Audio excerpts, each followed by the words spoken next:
Did you lose your self confidence after a significant loss? Or have you wondered how to transform your pain into purpose? Or even something that might pay you back? If you're searching for a way to rediscover yourself after grief, this episode is for you. With our special guest, Brittany Spivey, vocal coach and rising grief influencer, we'll explore how grief can shape you, guide you, and ultimately help you reclaim your strength.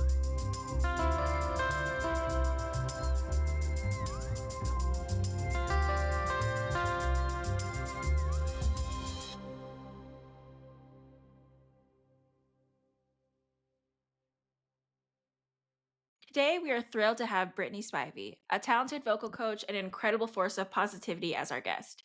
You may have seen her on TikTok, where she's been sharing her journey of healing and self empowerment.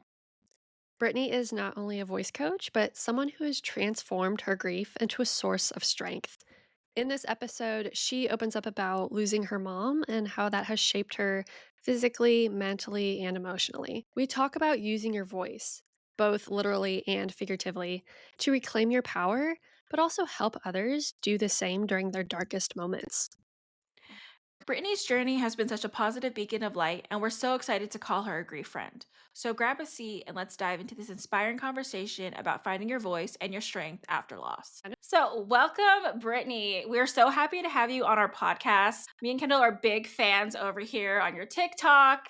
We were just watching your last live and talk about how much you inspired us. And something that we want to touch on later in this podcast is like something that you said that was like, make your grief pay you. I don't remember the exact line, but when I saw that, I was like, we need to hear more about this. We need to hear more from Brittany. So please introduce yourself to the audience. Okay, I'm so excited.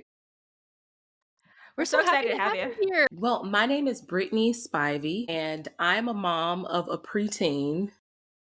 So my world is very busy. I have a 12-year-old daughter. You Shout don't look out. like you have a 12-year-old daughter. I do. I'm also a vocal coach. So I've been in business full time over 10 years. I always say 10 years, but it's been more about maybe 12 or 13 years. But I started off in a musical family and we traveled and sang all over. Then I worked as a chorus teacher. And so from my chorus teaching job, and I loved it, it was fun. I enjoyed working with the kids. My mom ended up getting sick while I was on my teaching job. And so I decided I need to do something. Like I have to bring her in, take care of her. So I'm going to start a business. And that's how that happened. But I teach vocal coaching, I teach vocal freedom, I teach people how to just release trauma within their voice and to speak their truth. And that's kind of how I ended up, meeting y'all and ended up sharing my story. Well, I think Rachel and I relate so much to what you talk about, both as grievers ourselves, and you're so honest and relatable in your videos. And I think that's why like so many people gravitate to you and just find so much honesty and authenticity. I think we want to give a little spotlight to your mom. Unfortunately, we're here for not great reasons, but you talk so highly and beautifully of your mom. And so do you wanna, like, maybe mention, like, maybe your favorite things about her or, like, how your experience with her and loss and grief has led you here? Yes. So I'll go back to kind of how everything started. And this is something that I talk about on TikTok, how 4 months before my mom passed away, I started seeing the numbers 444 every day. Wow. And I remember telling my mom, like, I keep seeing these numbers and we were trying to figure out what does this mean? Is this like, a sign or something like that? But I would wake up at 4:44 a.m. Wow. I would get $4.44 back in change. I would see it on license plates. So I would see 444 every day. And on 4/8/22 at 4:44 p.m., that's when my mom passed away. Oh my gosh. The way that we Oh my even God. knew that she took her breath at 4:44 p.m. was I was on FaceTime with my baby sister because I had just left hospice. My mom was in hospice, and I literally just left. And my sister called me as soon as I got to my mom's house because I was just going to take a nap and all of that. So my sister called me on FaceTime and she was like, "Hey, Britt, you want to talk to mama real quick?" So I was like, "Yeah, let me talk to her." And in that moment, that's when it happened. And Oh my my god. sister's phone somehow, like a live photo, it took a live photo at 4:44 p.m. with Oh my me god. on FaceTime with my mom, and you saw the time in the corner, and that was when she took her last breath. Oh Oh my my god, I have god. chills. And some things about my mom that I really appreciate even now, she was so good with her words. My mom was a creative, she was a writer. Ever since I came into this world, she was writing poems and songs. Like I said, I come from a musical family. So there's four of us, my siblings, and we had a singing group as kids. And my mom would write our songs. She would get our songs published, and we traveled and sang. She wrote poetry. She wrote a book that unfortunately, she didn't get published, but I just loved the fact that she was so creative. She knew how to express herself with her words, and she was really sweet. She was so sweet, but she would tell you off in a sweet way. Yes, It's gotta be necessary sometimes, you know, can't be sweet all the time. Gotta put the kids in line. absolutely. That sounds like such a magical childhood though, like traveling around singing. It sounds kind of like a fairy tale book. So this is a part of my story that I don't often share, but yes, so my family, we did travel and sing, but we were actually homeless during this time as kids. Oh, Mm. wow. Yes, so and you'll hear me talk about on TikTok how I don't have parents or grandparents. My father is actually alive, but he once my parents divorced, that was it. So we have no relationship with him, no contact with him. And after my parents divorced, my mom, of course, she had to take care of the four of us alone, and we were homeless, but we could sing. We could sing. Yeah, So we could Yeah. use our voice and our singing, to kind of help us get around the situation. And it was a blessing. Like it was, of course, unfortunate that our father leaving put us in that position, but we had a gift that we could use, which was helpful. that's beautiful. Mhm. So I feel like that kind of I don't know, it from like watch it's a weird thing when you like watch so many TikToks of somebody, you kind of feel like you know them. And like we said before we started recording, like you feel like friends because we always watch each other's videos and you get to know somebody through what they share of their story. And that feels very much aligned with like what I see in your videos of just being like very crafty and like making the Mhm. best out of your situation through that. And I mean, I feel like you can see that the positives of Yeah. even if that situation, your mom figure out a way to make it work. And that's like I feel like such a good representation of your mom that like Yeah. 4 kids and she made it work. Like that's crazy. Like She that feels did. like that'd be stressful, but like what an amazing resilient mom to be able to do that and like Mhm. make it a fun experience for you guys. So another thing that I really resonated with from watching your TikToks was how you speak about your grief journey, and it's always like very relatable and honest. But something that I also dealt with was that you mentioned that you gained weight after the death of your mom, which I also did, more so like after the death of my sister. And then it like didn't really get better after Mhm. death of my mom as well. But I don't feel like people talk about that enough of just like how grief can affect you in so many different ways and like how you view yourself, like your health, all these different Yeah. things. But can you share a little bit about your experience with that? I gained so much weight after my mom passed away. And the crazy thing is, I wasn't even like overeating. Sometimes I was under eating. Especially when things first Mhm. happen, when they initially happen, I just wouldn't eat. Like I would go days without eating. And I think like I'm in my late 30s, so I guess my body just responded to not eating with like storing everything. But I mean, it was rough. It was rough. Some days I wouldn't eat at all. And then other days I would eat everything that there was to eat. And then, of course, with grief, you don't have the energy to get up and go cook and go grocery shopping. So it was like I was just, having food delivered to the house, and it was unhealthy, and even just being in the house and not being active.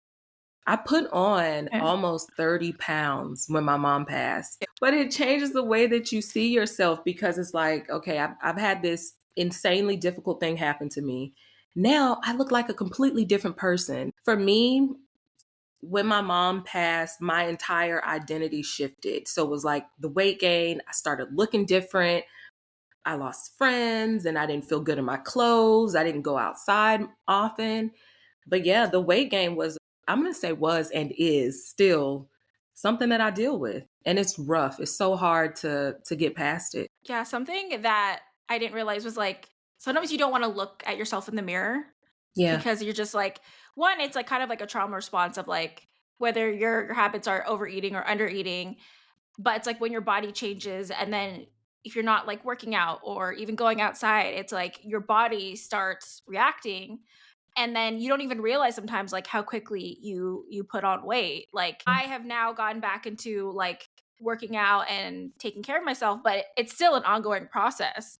But it's definitely hard to like look in the mirror and be like, what did I do to myself? It is. And I just started going back to the gym. So I first went and got this like elliptical and put it in my garage. And I was like, okay, we're going to do this. Because I was too embarrassed to go to the gym and be around people. Yeah. And also, y'all, like I have a little sprinkle of anxiety. So it was like I didn't want to just go to the gym, and my town has like one main huge gym and it's always busy. So I was like, okay, I'm going to work out in the garage and try to do that. And so I did that for a little while. And then I started going to the gym. And because grief is weird. So the first week of me driving up to the gym, I just drove there. I didn't go in. I just drove and sat in the parking lot, and I hyped myself up like, we're going to do this. I'm going to give you a week or 7 days to get yourself together, but you're going to go in there. And I had to like hype myself to get out the car, be around people, and to go and start my journey. But it was rough. Yeah. That's not easy. I mean, when you're especially at gyms, one, they tend to be crowded, especially if it's like the only gym in town. And then there's mirrors everywhere. And it's like if that's what you've been avoiding, it's really hard to be like where I used to feel really positive and really confident in my body, and then you're like forced to be like mirrors everywhere. You're wondering if people are judging your workout, judging maybe they've seen you before when you were in better shape. Like there's a lot of things that cross your mind when you're trying to get back in shape, which is crazy because you're like, I'm just trying to take care of myself. But like, why am Yeah. I trying to stop myself from also taking care of myself because I'm scared of everything, like, of all these different things? It's really a crazy feeling. I mean, I'm glad you were able to do it, but I think it's such a good thing to point out, like, you didn't do it your first try. Like, you had to pump yourself up to kind of get yourself there because I think we think, like, it's gonna be an automatic thing. Like, you make a decision and you can just automatically do it, and sometimes you Mhm. can, but sometimes you need to do it, and it's harder when you don't have your number 1 cheerleaders on this earth anymore to be like, "You got this, you can do this," and that makes it just so much harder. Absolutely. Yeah, I think with what Rachel is mentioning, like, there's so much. I mean, I feel like, grief conversations are growing in this space, and that's great because it's one of the reasons we started this podcast is to help, like, make the conversations around grief and loss and death a little less taboo because we didn't have these circles to kind of, express these emotions that we were feeling around grief, but nobody even, like, when you're working through the emotional part, which is big, because you're going through all these new emotions for the first time, nobody's talking to you about the physical part of grief. I think, like, even just the manifestation of grief, like, in your posture, in your energy, and you as a vocal coach, like, how does grief affect these other things about you as a person, like, your confidence, because of grief and because of that changing? Grief actually affected my voice, my singing voice, and Oh, of wow. course, Really? it affected my business as well. I'll say this, the way that I even started talking about my mom's story and sharing on TikTok was, and I always tell this story the same way, but it was 11 days after my mom passed. And with what I know about how the voice works and how when we hold things in, trauma and family secrets and really heavy things, even grief, when we hold it in, it stores itself in our ability to speak up for ourselves. It stores itself in our voice and our ability to create and be free. Oh, I have You chills know, right now. it really does. And I've seen that over the past 10 or 12 years with my clients. So when my mom passed, I remember like I put some red lipstick on and I went to my backyard and I sat outside and I was like, you know what? If I don't say something right now, like I am not going to survive this. I'm not going to survive it if I don't talk. Mhm. I had to talk. And so I literally just took out my phone and I started talking. And that was 11 days. And then I started talking on day 12 and day 15 and making this a thing. And of course, talking doesn't eliminate the grief, but it does kind of move that energy around in your body so that you can, function a little differently. But I knew that I had to talk. And grief did change my business. And even when I started talking on TikTok, I lost clients who didn't understand my grief journey, especially Mm. when the page started to really grow and they didn't really Mhm. understand the way that I was expressing myself. But I gained a lot more in return. But I knew that I would not survive my mom's death if I didn't talk.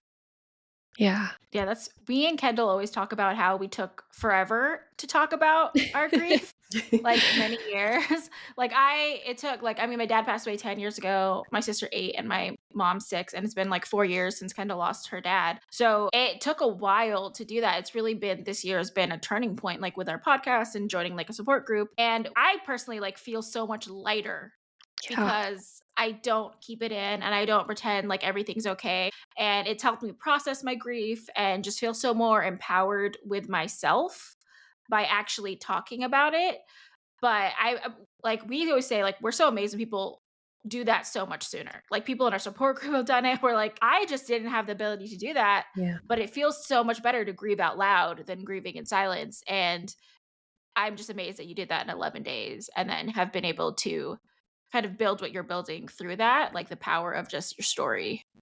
Yeah, it was hard. I'm not gonna lie, it was hard, and it's crazy because I actually started that TikTok page to hide because I have a business and because I have clients, and Yeah. I didn't want people to see me. I didn't.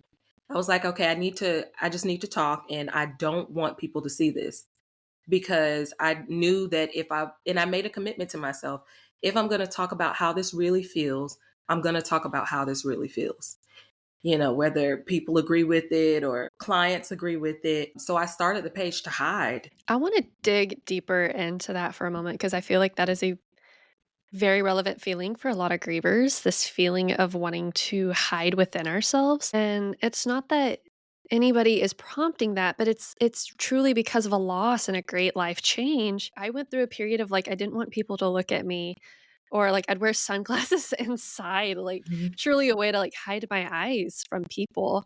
I know, like, Rachel had some experiences too, but why do you think that is? Like, that's such a interesting thing that I think many grievers do. I mean, if we even think about let's think about traditional jobs in the workplace. You're kind of forced to hide your grief to make a Yeah. paycheck. You have 3 to 5 days of bereavement, if that. So Yeah, I me think and Rachel are very vocal about that. I mean, even if you have that many days or whatever, but I think it's something that happens in our society. We expect for people to just get over it and move on so you can get Mm, back to work. So I think we kind of learned that like indirectly. We yeah. learned, okay, let me 3 days of bereavement. Maybe I shouldn't feel this way 3 months or years later. And I think even in certain spaces and societies and cultures, like the way that I was raised in my community, just in the Black community, you don't sit there and cry about stuff. You got to be Mm, tough and, move on to the next thing. What is therapy? That's not a thing yeah. in some of the spaces that I was raised in. So I think just as a whole, as a society, we really have to take a step back and consider the fact that it's not that some people grieve, all people will grieve at one Yeah. point in time, and there should be better things in place for us. But I think we're trained indirectly to hide. We Mhm. don't even get time off of work to grieve. So you do hide from the world. Dang, Yeah. that's a good answer.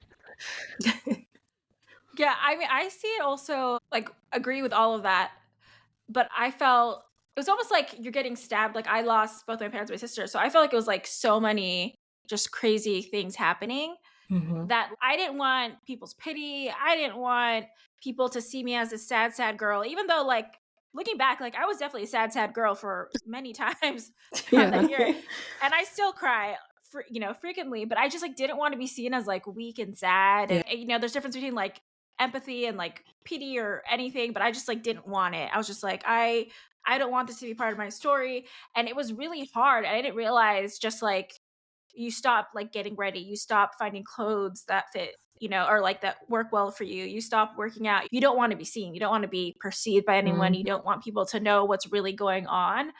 And it's taken so long to like train myself out of that and be like, I can be seen and Mhm. I can share what I'm feeling. And like me and Kendall cry in this podcast like all the time. So like if you feel like crying, you're welcome. We pretty much cry We every are pro episode. criers here. Yeah. So it's been like a really growing like time for me, and I think for Kendall as well, to just start to feel like comfortable to speak and even to feel comfortable talking about our grief. Cause we even say like we need to feel more confident in our story and like how we say it, because I feel like sometimes we're like, should we stand on this when we say it? Should we just be like correct in how we say it? And sometimes like you just need to say it and like this is your story, so you can't be wrong with it. But it's something that we're like growing into, and we definitely saw that when we were watching your live and like texting each other. We're like, Brittany does such a great job of like owning her grief and owning her story and just like making good things out of it. Like we're taking notes. Like she's doing the damn thing. Like she's We were rapidly taking notes. Love that. we were literally texting each other like, oh my god. It's like I was like, that what she just said? Oh my god, that speaks to me. Like we were I love we were it. literally texting each other doing that. So we've been talking about a lot of the hard things, but on the flip side of that, what are choices that you've been making that you feel like have been good for your self-esteem, for your body, like your overall self, like that you've been making after you realize kind of this negative cycle that you were going through? Definitely going back to the gym was one, a really good choice. And then changing just my wardrobe. I Mhm. decided that I want to feel good. I don't care what it looks like. I just want to feel good. So if something makes me feel good, I'm going to wear it. Oh, if it's sweatpants and a little jacket or something, like I'm going to wear whatever makes me feel good. But also affirmations, taking the time to speak to myself. And even if it's looking in the mirror and saying, you know what, you survived a really difficult season. Mm. It's okay if you change. I'm proud of you for growing. You are beautiful, you are strong. Look at what you've done, look at what you're doing. You're going to make it out of this. So even just taking the time for affirmations just to affirm myself, because grief does change your physical body, and I think we have to get to know the new version of us. And it's not always easy, but definitely the gym, taking time to affirm myself, and then I'm creating a new style right now. I don't know what it is that I want to look like. I don't like I'm wearing furs now and just Oh, trying girl, to I love that. yes, I'm wearing furs and trying to figure out what I want to do. Like, and I think that's the thing about grief. Grief breaks you down Yeah. so deeply that you got to build something up. So now you can actually Yeah. decide who you are. And that's the process that I'm in now. I'm just like, okay, we're going to try everything until I figure out who I want to be. Yeah, I remember seeing you post about like I think it was like a black jumpsuit and like a leather jacket. You posted on TikTok Ooh, and I was like, "Oh, you look so good in that."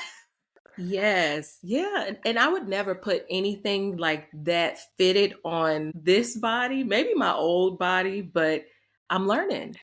I'm learning, Yeah. that I've is, like, delicious. Like, I love the style component. Like, grief brings out some fashion, honestly. Yeah. Hmm. I've been using Newly, which is like a rental service, and you can pick like I think 6 items at a time. And I've been using that to try to like change up my style and try out different things, because it happens where you stop caring about your outfits and like how cute you look. And the times that I put effort into like what I look and how I feel, I'm like, I feel so much better. Like, why don't I do this all the time? Like when I actually care about what I wear and like care about if it's flattering, I just feel like $100. Like I just feel so much better. Or $1,000,000. 100 is a little low. I feel like $100 some days. So do I. I so get it. Well, 100 feels too low. Sometimes $20. They said it's $1, like, whatever. It happens. I definitely felt like $1 for many years where I was like, I need to up it. So it's been definitely a process where I'm like, and Newly has helped with just not even just Newly, like, it's not Newly, but it's like, I don't wanna spend a ton of money figuring out my style, and this is not a Newly ad, but I just like a way for me to, like, if I like it, you can buy it from there, so I'm like, but I don't wanna just, like, buy a bunch of stuff and not Mhm. like it, but it gives me a chance to try things on in a space that's comfortable, like, it comes to me, so, like, and I can see, like, okay, I thought that was gonna work and it really isn't, or I could try something else, and just trying different things like that has really helped me just like, okay, I can feel confident again, even if I still want to get into a little better shape still, and, like, still working out and doing all those things, I still should love my body at every phase that it's in and like do that. So like renting clothes is a good way where like I don't have to commit to every size. So that's been really helpful. But yeah, it's a crazy experience. It's like a whirlwind where you're like, okay, I did that to myself and now I'm trying to feel like that $1,000,000 again.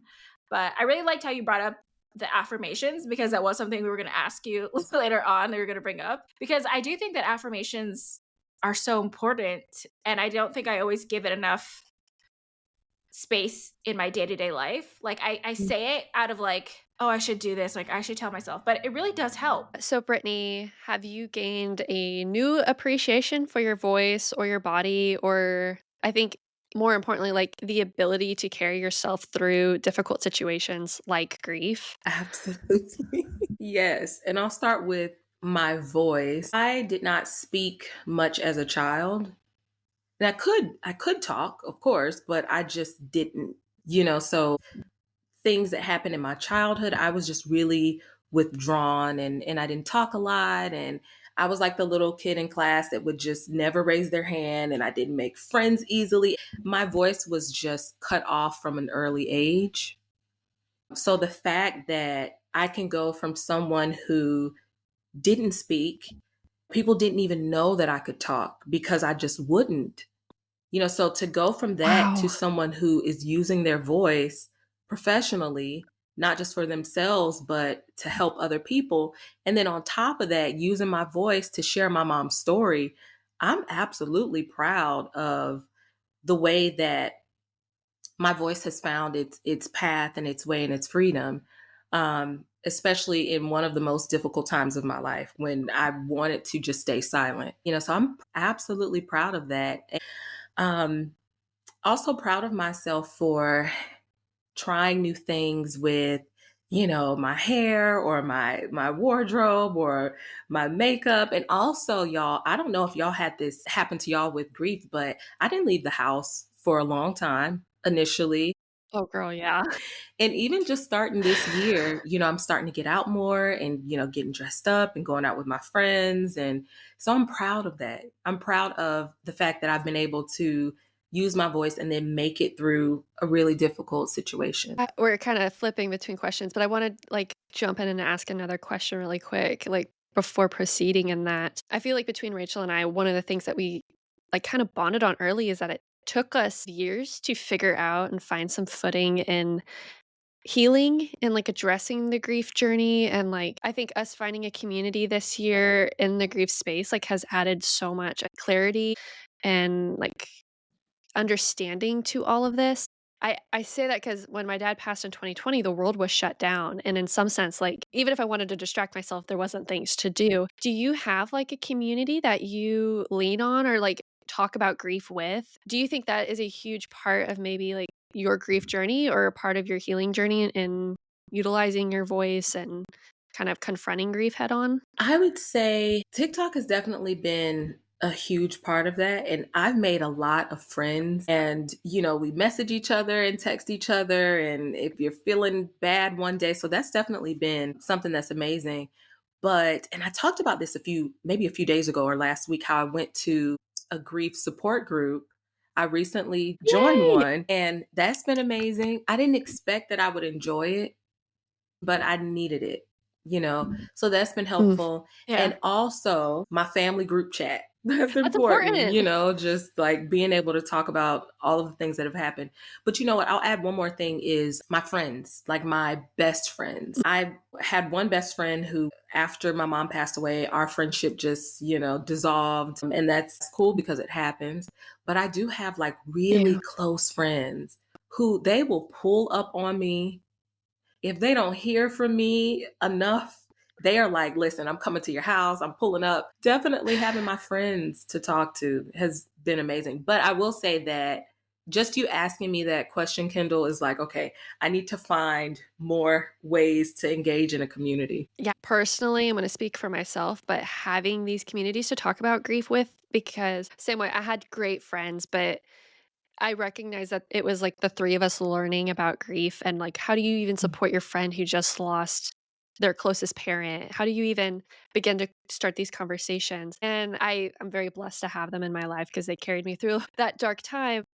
But finding this grief space this year, I mean, Rachel and I talk about it all the time together, how this exponentially changed us for the better, and that finding this grief group and us like finding like a friendship with each other, like sharing this grief, like we share thoughts with each other. I don't think grievers have them, but not the rest of the world that doesn't have ever experienced loss. I think just having these communities where like, hey, this is the grief feeling or the griefy thing that Mhm. I'm dealing with today, and having other grievers be like, "Yep, I've been there, seen that, like, this is how I've done it," or "Here's some advice," or "Here's some resources."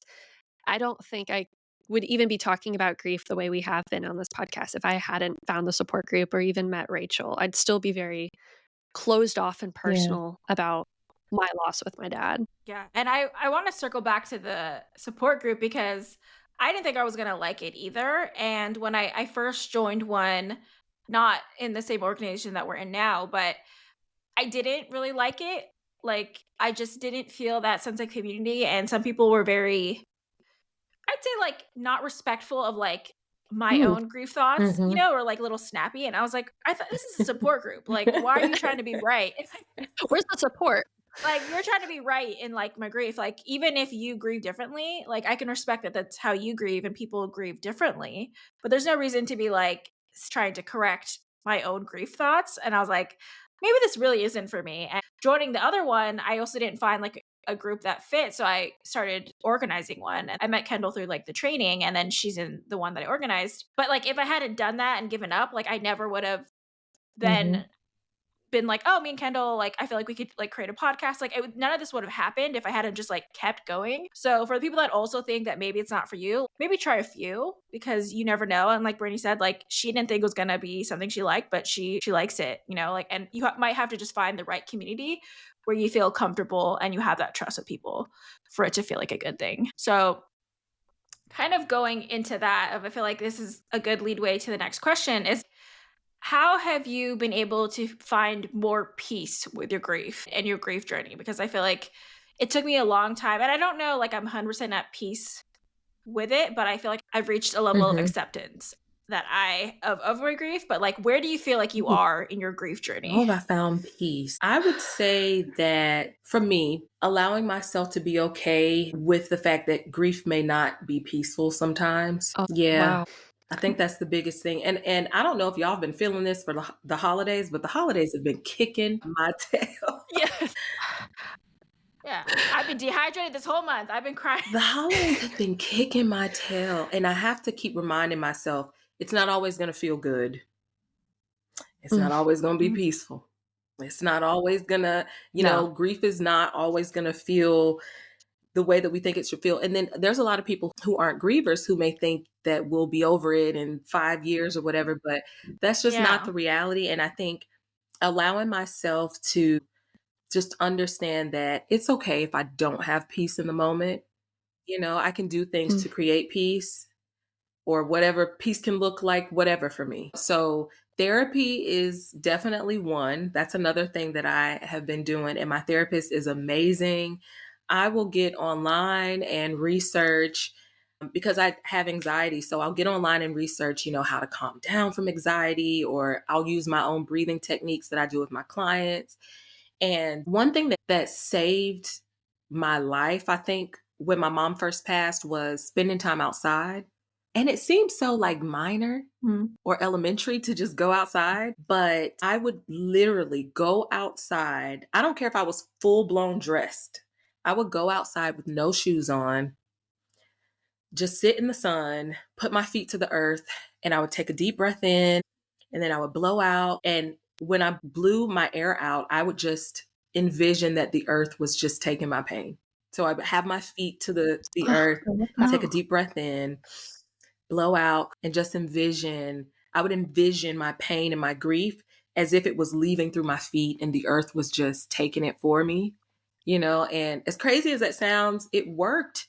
And that was something that I could Mhm. do when I was feeling overwhelmed. I'm like, okay, let me take off my shoes, go sit outside in the sun, and we're just gonna envision like the ground is just gonna, help me get through it. And it helped, and for all the other moments, taking time to rest, taking time to turn off my phone or unplug from social media as well. Yeah, Rachel and I are big proponents of going out to nature as a way to explore that grief. There's Mhm. something mystical and magical with the universal connection between grief and nature. Agree. If you're a griever and haven't gone Yeah. outside, go outside. For some reason, it does alleviate that pain a little bit. It Yeah. doesn't take it away, but it does help you deal with it. It's weird. It's a weird thing. I love going to like a clear body of water because I'm afraid of, sharks, alligator, whatever monsters of the water. But I do love like a clear water where I can see, just like something about that just feels so at peace. Like everything's washing away. But I really liked the imagery of like putting your feet in the ground. I think they call it like grounding. Like there's like people actually, I don't know how much research, but I know people talk about like grounding, like you put your feet in like the sand or the dirt or wherever, and it like helps center you. And I like the imagery of just like let the earth take your pain because none of this really makes sense, right? Like us having to experience this, like it doesn't seem fair. Like why does this stuff happen? But I really like just imagining asking the earth to like take your pain. Like you gave this to me, like take it back and help release this from you. I just saw like in my head, I was like, that's really powerful. I'm gonna try that. Works. It Me definitely too. works. So, one thing I think both Rachel and I have been exploring, I think, together is like when you don't have your parents around to tell you they're proud of you, any person that tells you they're proud of you, you start crying. Mhm. Like, I think Rachel and I are kind of like trying to work through that together as we need to be proud of ourselves. We need to be proud of each other and know that our parents would be proud of that. So, we wanted to ask you, what have you been the most proud of since the loss of your mom? However big, however small, it's something to celebrate. I will say this is a big one. I mean, it may be small to people, but me and my daughter, we moved back to my hometown. And this is a place that I said I would never go back to, ever. This is Really? where, me and my family were homeless. And this is Uh-huh. where a lot of things happened. And also, this is where I have all of my childhood memories with my mom. So I did not expect to be back here, but I ended up here and it has been beautiful. And I was talking to my older sister last night and I was like, you know what? I think I'm back here to create a new story for myself, to create a new story. And this town, I told myself I would never, you couldn't pay me to come back here. And now I'm here and it's turning out to be one of the most beautiful places, even though it didn't start out that way. I'm so proud of that. Yeah. I really am. That is amazing. I think that something that we've talked about is like in your grief journey, you have to like choose to one continue to live, but also like choose to continue to find joy and continue to build your story.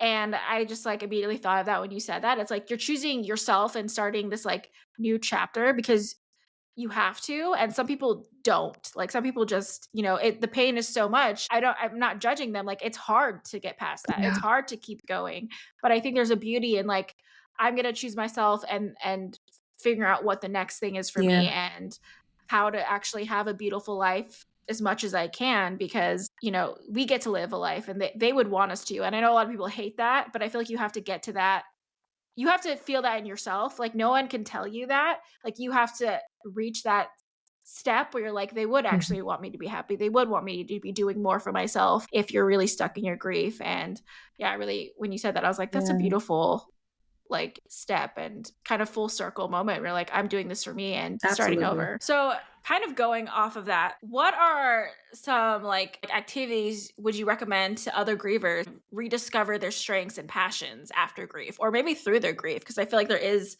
this new like you're this new person once you kind of emerge from your grief shell. Like you're like kind of cocooning in there, and then you kind of have to do this like rebirth Mhm. of yourself without the people that you love. So, do you have any recommendations for people that are I listening? do, and I have a written exercise that is really helpful for this because we know that grief is kind of like putting your old self to rest, just Mm, getting rid mhm. of your old self, even though you don't want to.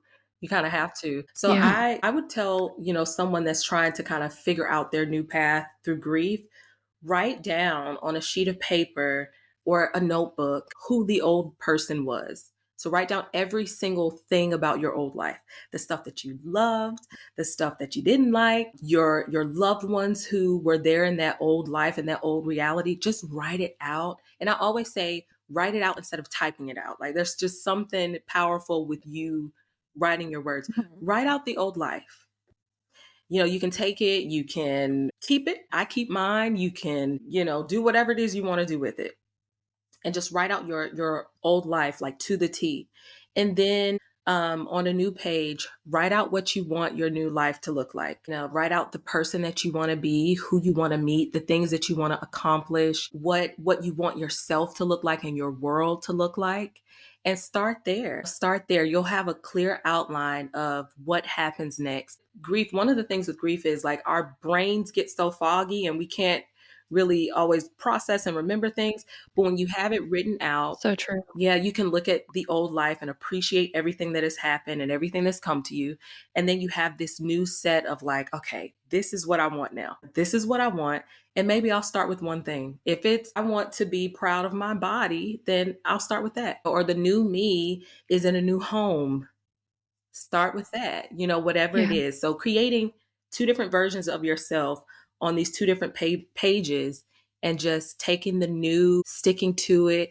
You can adjust and add whatever you want, take away whatever you want, but you get to decide what happens next. I love that That so much. Yeah, that's an incredible exercise, and when we were jumping in into your TikTok live the other night, which we're gonna plug you at the end, but honestly, if you're not following Brittany on TikTok, do yourself a favor, hop on there, follow her now. You were dropping so much, like, just tidbits where I was like, "Oh my god, like, that is such a useful little nugget that I need to incorporate into my life on, like, how do I Yeah. see myself?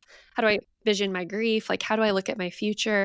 And so when you were talking on your TikTok, all these little nuggets of advice, but I would love for you to share with our listeners how your grief story is helping you connect, but also inspire others because you do have your own business, but like give them a little taste of how this all comes It together. comes together, like Rachel said, it's like a full circle moment, even me being back in my hometown. But I was perfectly fine with just vocal coaching and music coaching because that's just what I've always done. So I was perfectly fine with Mhm. that. And it just expanded into me using the voice and what I've uh, learned about the voice to coach people into freedom. And it's turned into another, aspect of my business because there's a lot of people who've gone through really difficult things. And like we were saying Yeah. earlier, a lot of times we're told to not talk about it, to not speak about it. So for instance, one of the programs that I am doing in January is called Let the Pain Pay You. Oh, yeah, that's what we wanted to for you to bring back up. We were like, that inspired us. Let We're the like, pain pay yes, we you, need to do that. And I've had people ask me like, how do I get rid of this pain? You may not.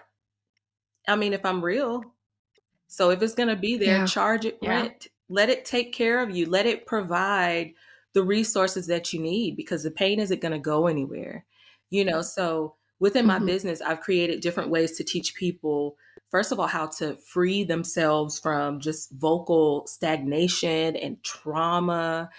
There's people who come to me who have never actually spoken out loud the things that have happened to them.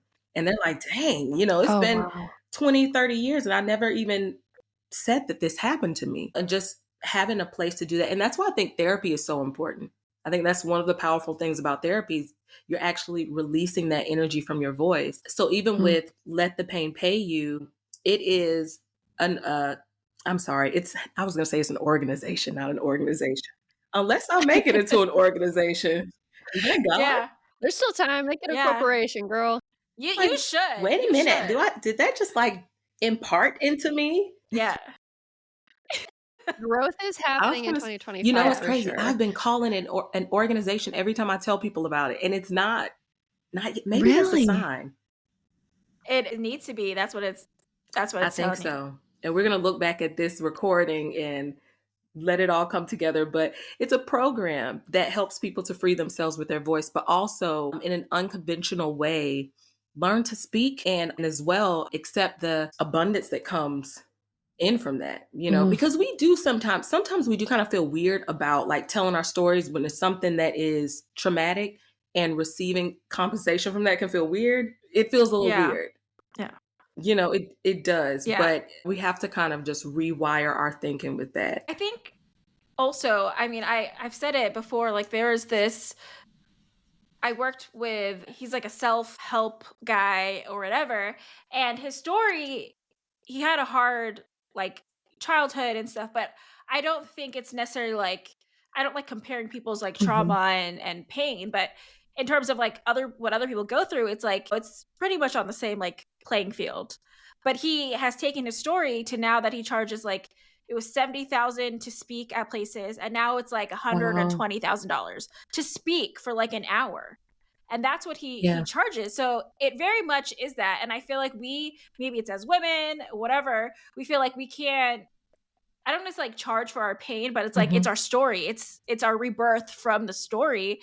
And if this guy can do it, why can't we? And I really like how you said that, like make your grief pay Mhm. you. And it's true. It's like it's our story. We should own it and like stand on it. And I think that's something that me and Kendall like really took away Yeah. from listening when we were watching her live. We speak about our story, but we don't necessarily like own our Mhm. story. We don't necessarily speak about it with the same, I feel like conviction or just like strength that you Mhm. speak about it. Like I feel like when you speak it, I'm just like I'm inspired. The way that you say it, I'm like I just love the way that you speak about it. And me and kind of like we say it in just like a more I feel like almost shy way sometimes. I'm a shy Yeah. person, that's so true. And I feel like we're like trying to step into our light as this continual process of like no, like we still have a story. We do get really nice messages of like helping people and like we should own that more. And why do we feel bashful that we're also trying to like build it into something Mhm. bigger? And I don't think we should because like everyone does. But why should we feel bad about it? But like you definitely should be. That's for You know, I keep saying it. It's like every time I try to talk about this, it comes out as an organization, and that's not what I have it planned as. But maybe so. We'll see. Maybe that's a sign. I cannot talk about this without the word organization coming out of my mouth. Yeah. yeah. It is a sign. And I feel like as you said like the 444 Mhm. like I see like 17 and 317 a lot, which is my sister's Wow. birthday. And I see that for so many things. Like even when we were talking, I saw it because for me, I'm in Pacific Standard Time. So like when we were talking about something that I was like kind of mentioning her, I looked up and it was 317. And like that happens a lot. Like I see 17 a lot. Like yesterday I saw 17 like probably 17 times. And so I just feel like and then she was in my Mhm. dreams. She's Mhm. trying to And, say something. She's using and her Yes. voice. yeah, and I think it's something that's hard because sometimes it's like it can get tiring or we get shy or we're just like is this enough and like we've talked about like we'll share something and it'll be like it'll get like 5 views and we're like we're trying to share a story but it's also like how you Mhm. craft it in a way it's you have to kind of think about it. It's like how can you reach the most people and help the most people is also by sharing your story in the proper way and having confidence in that. And I think everyone should sign up for whatever Brittany offers because I think she really does that. Get yourself in that class Absolutely. immediately. Yeah, sign yourself up. She's gonna turn into an organization because it's gonna sell like Yeah. hotcakes. And we just Brittany is just like a great inspiration for us. And I feel like there's one other thing that you mentioned that I want to talk about. You when you mentioned our old self and having to accept like that's our old self and stepping into our new self, that is something that I don't think people talk about enough. And I had such a hard time. I kept thinking like, when am I going to feel the same? When am I Yeah. going to kind of be in that same body I was before I felt the trauma of like the loss of my sister? When am I going to feel as happy? When am I going to do all this stuff? And it's Yeah. just so hard to accept that like that person is like Mhm. essentially dead. Like to use the term, it's like I can't return to that person. That Yeah. person was carefree and depended on her family to do everything for her. And I don't have that anymore. And so I had to completely change. But that took so much like just acceptance to be like, that is where I am, and now I have to think about the future. Because I think also for grief, it's like sometimes you stop caring about the future. You stop like thinking about the future because the future looks so different than what you pictured, what you envisioned as a little Yeah. girl, like what you thought it was going to be. And it's really hard to let that go. And then just like not be full of disappointment. That's like, it doesn't look anything like that.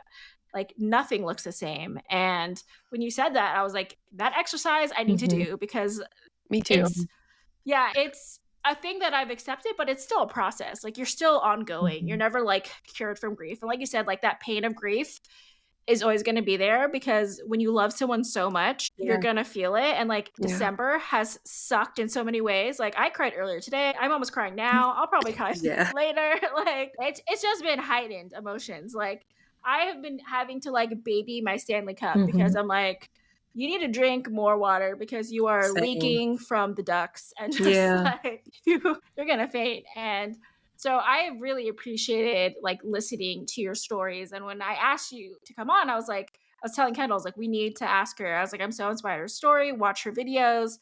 And yeah, it was so fun when we were just kind of like texting about how much we loved how you spoke about it. And like I think everyone should take your advice of like make your grief Yeah. pay you because it is a part of our story. And yeah, I just we really appreciate you coming on. So we already mentioned that you're gonna have that. Is it a It is a workshop? workshop. It's a 2-hour workshop. And with a lot Oh of wow. workshops and programs, they're pre-recorded. This is me like hopping on live with everyone, teaching, interacting. So it's 2 workshops, yes. And just so that everyone knows, because you do teach Mhm. vocal training, but is this is more about speaking about your grief or and growth? Like what are the differences so people like go to your That's a good website? question. What That's can a they really good expect? question. So this is not something that's like exclusive to singers. You don't have to be able to sing. You just have to be someone who has a story or someone who's made it through. And I won't even say made it through a difficult time. You don't even have to be through your difficult time. Mhm. You don't have to be. Because sometimes we think like we can only, or our voice is only valuable when we've healed or when we've made it past something. And that's not true. Oh, Yeah. But I would chills. say anyone with a story, anyone with a story. And I tell people, if you've made it through anything, you are a public speaker. Anything. If you have survived anything, if you are surviving anything, you are a public speaker. You are, you just don't know it yet. So it's open to anyone who has a business, wants to know how to speak out for themselves or speak up about different things in their life and their family situations, their past, their trauma, to work through any issues and to also move trauma and baggage that's been stored inside of the voice. And once you do that, you realize Mm. that you become a lot more free in your creative life and in your business life. And you said is it a two-part series or are you So doing it it is twice? one workshop on 2 separate days, and you do not have to go to both days because it's just going to be so I can have 2 Okay. different groups of people. But it's on my website, and the dates are January 4th at 3:30 p.m. Eastern, and then also January 11th. Awesome. I think we're gonna post this in early January. So hopefully we'll have it there. If not, I'm sure it's gonna be Thank you. successful that we're gonna mention it and it's just gonna have to keep happening because people are gonna want to Yeah. join. I do think that like there's such a power in like that workshop. I've heard also like something not exactly similar, but like laughter. Like there's such thing as like Mhm. laughter yoga. And it's like that expression of just like making your body feel that laughter and that Yeah. joy even if you're prompting it makes you feel that and like you need that sometimes to just like feel that which I feel like connects to like your voice and releasing that and even feeling like that power to like have your voice in like metaphorically or Yeah. literal of just like knowing your Yeah. voice. Expect to see me and Kendall in Yay. there. Yes. We'll be listening in. And then where can people find Oh, well, you? my business is spiveyvocals.com. Yeah. Also on TikTok, I am at Brittany D Spivey, Brittany, the letter D, Spivey, Spivey. Also, I'm on Instagram. I'm going to start posting over there just in Yeah, just in case. case, just in case. Across all platforms, I'm Brittany D Spivey. Perfect. And we'll put that in the show notes as well so people can find you. And do you have any other last parting wisdom, advice for the grievers that are listening in? I would say this to anyone who is dealing with grief. And of course, be gentle with yourself. Allow this experience to teach you or to give you the freedom to decide who you will become next. Mm, Allow it to that's give you incredible. the freedom to decide, because we didn't get to decide that our loved one passed away, but now we get to decide who we are from this pain. And you can take as much time to determine what that looks like. And I would also say, as painful as this is, enjoy your rebirth. Enjoy it. Mm. Yeah, I love you. I love everything. I feel like Our we're listeners are going to yeah. as well. Yeah, I relate to that part so much because of just like that thought of like, this Yeah. stuff happens to you, but like, you don't have a choice. And we've talked about that something similar on our podcast. It's like we didn't ask for people to Mhm. die. We didn't ask to go through this pain, but it's like we're still here. So let's make sure that we make the most out of it. So I love that last advice. So everyone listening in, depending on when this is posted, it's going to be it'll be posted. Either way, we're going to link you to Brittany to find her. She's going to be an organization by then because she needs to be, That's and true. she's going to have a bunch of these workshops because it sounds amazing, and I do think it's really powerful. And like we say, you never know what's going to work for your grief unless you try everything. And this sounds like an amazing thing to try. So we'll link that. We'll link Brittany. You can find her, follow her on Instagram, TikTok. Hopefully TikTok's still around by then. Hopefully that doesn't get banned. She's been building a beautiful community.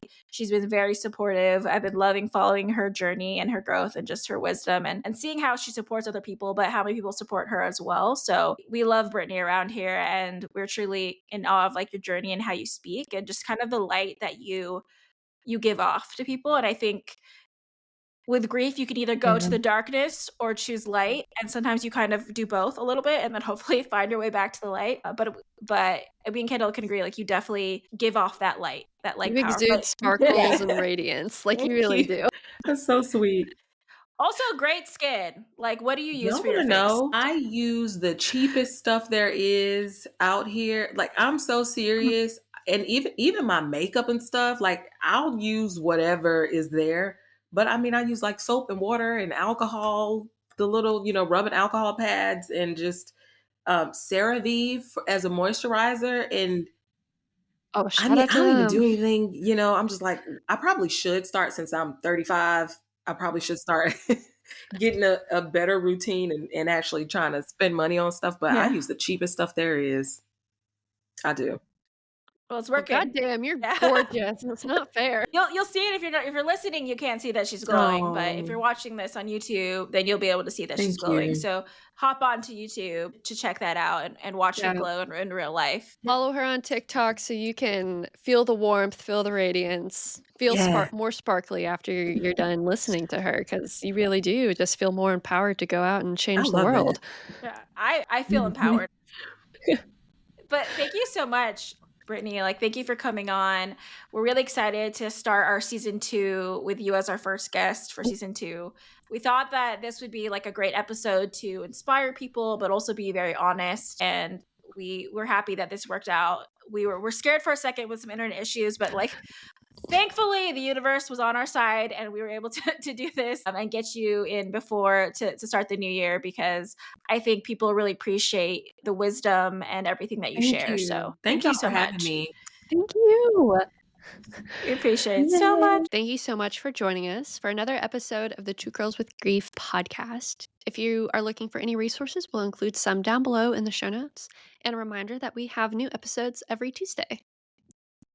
And if you made it this far, we appreciate it if you could subscribe, rate, review our podcast. It really helps us get the word out. And as a reminder, grief looks different for everybody. So if nothing we said resonates with you, it doesn't mean you're doing it wrong. It doesn't mean we're doing it wrong. It just means that we're all different and we process grief differently. We're just sharing our experiences and our thoughts, and yours might be different, and that's totally okay. So hopefully something we say resonates with you in one of our future episodes, and we'll see you next week. Bye. Bye.